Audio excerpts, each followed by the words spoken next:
Mardi 9 juin 2026, mesdames et messieurs, bienvenue dans Vivant Info en version française. Bonsoir à tous. À la une de l'actualité de ce soir, les actes d'insécurité connaissent une recrudescence ces derniers temps dans la commune d'Anosa-Tandjefana. Les attaques à main armée figurent parmi les faits les plus fréquents. Le Fukuntan d'Akastu est particulièrement touché, notamment en raison de sa situation géographique et de la présence d'une voie de passage reliant la commune à la sortie vers Tanzumbato. Reportage de Felana Rakotorsoul et Yves Janel. Au moins de tentatives d'attaque à main armée se produisent chaque semaine dans la commune d'Anosa-Tandjefana. Le Fukuntan d'Akastu est la localité la plus concernée par ces actes. Outre ces attaques, des vols de moindre ampleur sont également signalés. Les malfaiteurs agissent aussi bien de nuit que de jour. Face à cette situation, la police communale effectue régulièrement des patrouilles afin de lutter contre l'insécurité qui touche la commune. Et justement, afin de prévenir l'insécurité au sein de la commune d'Anosa-Ouest, la première pose de première pierre de la construction d'un poste de police a été fait aujourd'hui dans le Fukuntan d'Akastu. Les habitants attendent de cette collaboration entre la commune et les forces de l'ordre l'instauration d'une sécurité durable, notamment pour les personnes qui voyagent en taxi-brousse et qui arrivent la nuit. Partant vers l'ouest du pays, toujours dans la page faits divers, concernant l'affaire ayant entraîné la mort d'un jeune homme à Begubay dans le district de Mahadzanga 2 dans la nuit du jeudi dernier lors d'un bal organisé dans cette commune, le procureur de la République près du tribunal de première instance de Mahadzanga a indiqué qu'un gendarme ayant perdu le contrôle de lui-même et que des témoins ont affirmé être en état d'ébriété a tiré en direction des personnes présentes suite à une bousculade à l'entrée, ce qui a provoqué la mort de ce jeune de 18 ans. En outre, 2 autres personnes ont également été blessées à la suite des tirs. L'enquête a été accélérée par les services de la gendarmerie et après son déferment au parquet, ce gendarme a été placé en détention provisoire dès aujourd'hui, selon les informations communiquées par ce procureur. Poursuivons toujours dans cette page faits divers, partant vers le sud du pays, une attaque à main armée s'est produite à Edzid, dans le district d'Ampani, jeudi en fin d'après-midi. 11 bandits armés de fusils artisanaux ont poursuivi un père de famille qui allait remettre de l'argent. L'aide domestique a également été désignée comme complice. Son épouse a été blessée à coups de sabre, tandis que le chauffeur qui a tenté de leur porter secours a été poignardé. À la suite des recherches, les suspects déjà arrêtés ont reconnu les faits. L'individu présenté comme l'auteur du tir est toujours en fuite, si bien que les habitants vivent encore dans la peur. Et partons de nouveau vers le nord du pays où les étudiants de l'université de Sava ont mené une grève aujourd'hui. La revendication de la démission du président de l'université est à l'origine de ce mouvement. Selon les explications des étudiants, plusieurs problèmes cumulés ont conduit à cette action, notamment la demande d'utilisation des 100 ordinateurs offerts par l'État, l'exigence de transparence et d'impartialité dans la gestion du comité chargé du transport par bus, ainsi que la réclamation du versement régulier de la bourse qui n'est toujours pas arrivé jusqu'à présent. Par ailleurs, les étudiants ont également exprimé leur inquiétude face à l'augmentation des frais d'inscription, tout en affirmant vivre sous pression et dans des difficultés académiques. Lors de leur manifestation, ils ont bloqué la route nationale reliant Antala et Simbave, tandis que les forces de l'ordre se sont rendues sur place.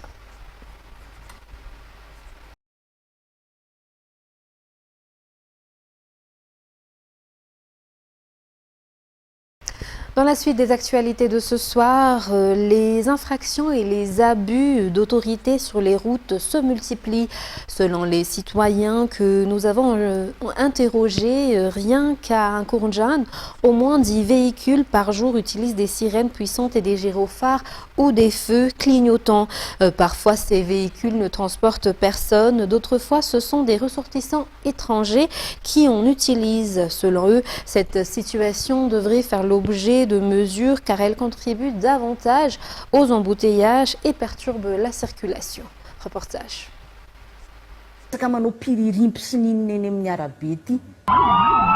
On ne sait pas toujours qui est à bord de ces véhicules. Pourtant, dès que les usagers de la route entendent au loin le son de la sirène ou aperçoivent les feux clignotants, ils se rangent sur le côté et leur scellent le passage. Ici, une autre scène filmée à Ivange, à Nkoundjan. Il est devenu habituel pour les usagers de la route de voir des véhicules utiliser des gyrophares et des sirènes puissantes. Les dépassements effectués par les véhicules utilisant des gyrophares provoquent de la confusion et surtout des embouteillages. Sur Facebook, il est possible d'acheter ces gyrophares pour 100 000 arrières seulement. Sous le précédent régime, seuls les présidents des institutions de l'État utilisaient des gyrophares et bénéficiaient d'escortes spéciales. Tous les autres responsables publics, qu'ils soient civils ou militaires, subissaient les embouteillages comme le reste de la population. Poursuivons dans la page culturelle, c'est une première à Madagascar. Une compétition de frisbee sera organisée. Elle se tiendra à Sainte-Marie pendant le Festival des baleines du 11 au 19 juillet prochain.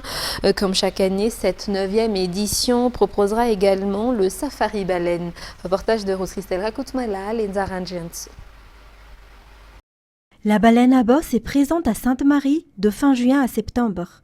Pendant cette période, la ville s'anime et les habitants sont pleinement actifs. Plusieurs activités seront proposées durant le Festival des baleines, compétitions sportives, les nuits du festival, safari baleine, excursions vers les îlots Nat et circuit des pirates. Il y aura également la diffusion en direct des matchs de la Coupe du Monde en partenariat avec une entreprise de télécommunications. Le Festival des baleines contribue aussi à soutenir les jeunes de la localité, notamment à travers la mise en place d'un centre qui leur est dédié. 2 vols par jour seront assurés vers Sainte-Marie 7 jours sur 7 pendant le mois de juillet. Les liaisons maritimes seront également maintenues en continu. Et justement, dans ce cadre, environ 2500 à 3500 touristes arrivent chaque année à Sainte-Marie pour admirer les baleines à bosse. À cette occasion, hôteliers, restaurateurs, transporteurs et artisans profitent de cette période pour dynamiser leurs activités. Voyons dans ce reportage une estimation des retombées économiques du Festival des baleines avec Rose-Christelle Rakoutmalal et Nzaranjians. Le Festival des baleines, qui dure généralement 8 jours, est devenu un rendez-vous économique majeur pour Sainte-Marie. Prenons une hypothèse basée sur 2000 visiteurs. Si chaque visiteur séjourne 8 nuits à Sainte-Marie, avec une dépense moyenne de 150 000 arrières par nuit, les hôtels peuvent enregistrer près de 2,4 milliards d'arrières. Les restaurants profitent eux aussi de cette affluence, avec une dépense moyenne estimée à 40 000 arrières par jour et par personne pendant 8 jours. La restauration peut générer 640 millions d'arrières. L'observation des baleines constitue l'activité phare du festival. Si seulement 70% des visiteurs participent à une excursion en mer à 100 000 arrières, cela coûterait 140 millions d'arrières. À cela s'ajoutent les dépenses liées aux transports locaux, aux taxis, aux pousse-pousse, à la location de véhicules ou au transfert vers les hôtels, 480 millions d'arrières. Les artisans et commerçants bénéficient également de l'événement. Souvenirs, produits artisanaux, vêtements ou produits locaux attirent de nombreux visiteurs. Imaginons qu'ils dépensent chacun 25 000 arrières, cela coûterait 50 millions d'arrières. En additionnant ces dépenses, les retombées économiques directes dépasseraient déjà 3,71 milliards d'arrières. Et si le festival retrouvait ses meilleures années avec 3500 visiteurs, les retombées pourraient dépasser les 6,49 milliards d'arrières. Au-delà des chiffres, le festival joue également un rôle essentiel dans la promotion touristique de Sainte-Marie. Créé pour valoriser les richesses naturelles de l'île, il contribue à attirer des visiteurs, soutenir les entreprises locales et renforcer l'image de la destination sur le marché touristique. Et dans l'actualité sportive, la Coupe du Monde de football 2026 débutera ce jeudi 11 juin. Les États-Unis, le Canada et le Mexique accueilleront la compétition qui réunira 48 nations. Au total, 104 matchs sera disputés durant ce mondial. Dès la première semaine, plusieurs affiches suscitent déjà l'enthousiasme des passionnés de football à travers le monde. Reportage.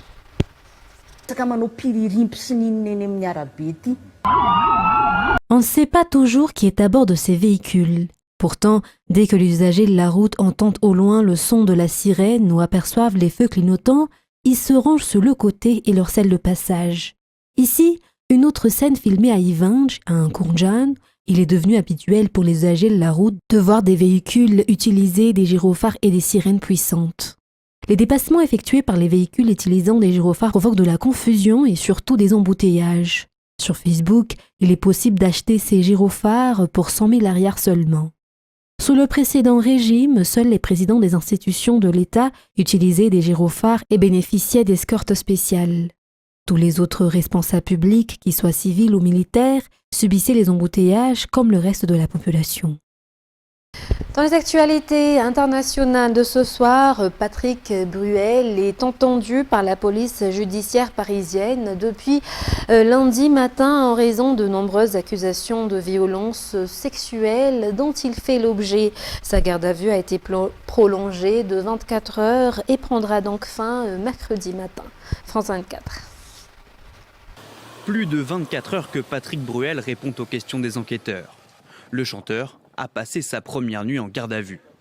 Le parquet de Nanterre enquête sur les accusations de violences sexuelles sur 13 victimes présumées. Certaines, comme l'animatrice Flavie Flamand, avaient pris la parole dans la presse il y a plusieurs semaines. Ce que je peux vous dire, c'est que c'est un soulagement parce que avant moi, et c'est ça qui est particulièrement dégueulasse et qui provoque une véritable indignation chez moi, avant moi, il y a des femmes qui pendant des mois, pendant des années ont essayé de se faire entendre et il a fallu la médiatisation de ma plainte pour que les choses avancent. Et je trouve que c'est particulièrement injuste. Ces avocats, qui ont révélé lundi que le chanteur était visé par 2 nouvelles plaintes pour viol, assurent qu'il répondra à toutes les questions des enquêteurs et transmettra tous les éléments nécessaires à démontrer son innocence.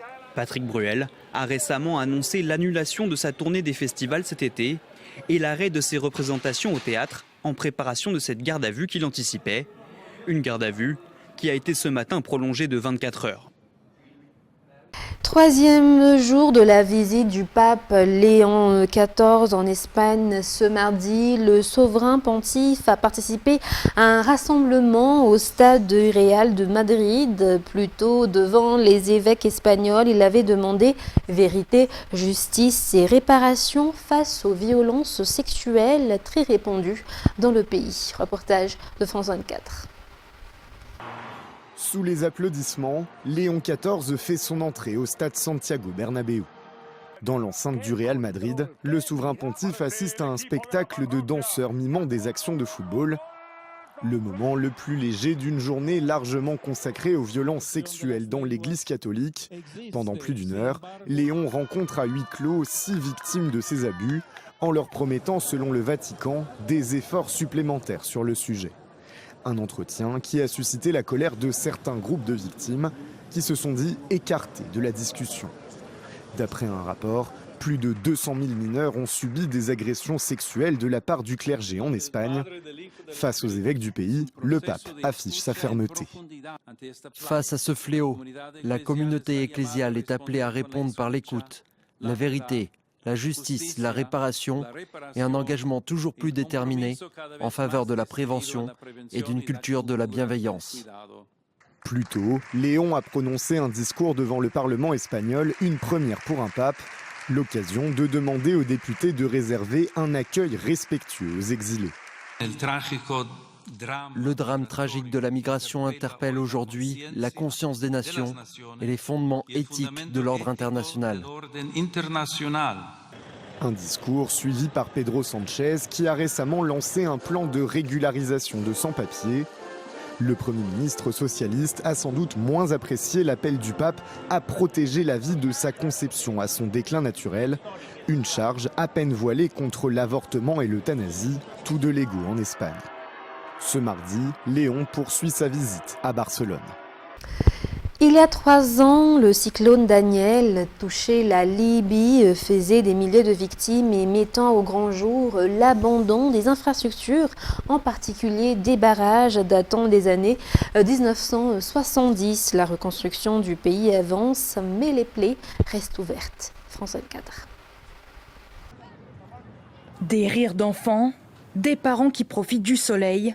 Dans ce parc flambant neuf, Derna tente de retrouver une vie normale. Pourtant, malgré les sourires et ces moments de légèreté, beaucoup restent hantés par le souvenir des inondations dévastatrices qui ont englouti la ville il y a 3 ans, lors du passage du cyclone Daniel. Tous ceux qui ont survécu à la tempête ont survécu physiquement, mais pas psychologiquement. Ils ont perdu un grand nombre de leurs proches. Il faudrait que la santé mentale soit une priorité. Dans la nuit du 10 au 11 septembre 2023, des averses torrentielles provoquent la rupture de 2 barrages à l'est de Derna. En quelques heures, des millions de mètres cubes d'eau déferlent sur la ville, la submergeant jusqu'à 7 mètres de hauteur. Selon le bilan officiel de l'époque, plus de 4000 personnes périssent, avec des dizaines de milliers portés disparus et près de 40 000 déplacés. Pour se remettre de la catastrophe, un fonds de reconstruction est mis en place en 2024, avec un budget de 2 milliards de dollars, placé sous l'autorité de l'un des fils du maréchal Haftar, qui contrôle l'est de la Libye. Aujourd'hui, selon les chefs du chantier, près de 80% des projets ont été achevés.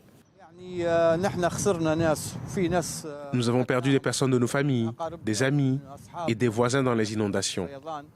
Mais l'avancement des projets nous laisse dire que les personnes que nous avons perdues ne sont pas parties pour rien. Derna se reconstruit, mais ici, entre les bâtiments neufs, la mémoire de la catastrophe reste intacte. Chers téléspectateurs, c'est la fin de ce journal. Nous vous remercions de votre fidélité. Restez avec nous pour la suite du programme sur Viva. Sur ce, très bonne soirée à tous.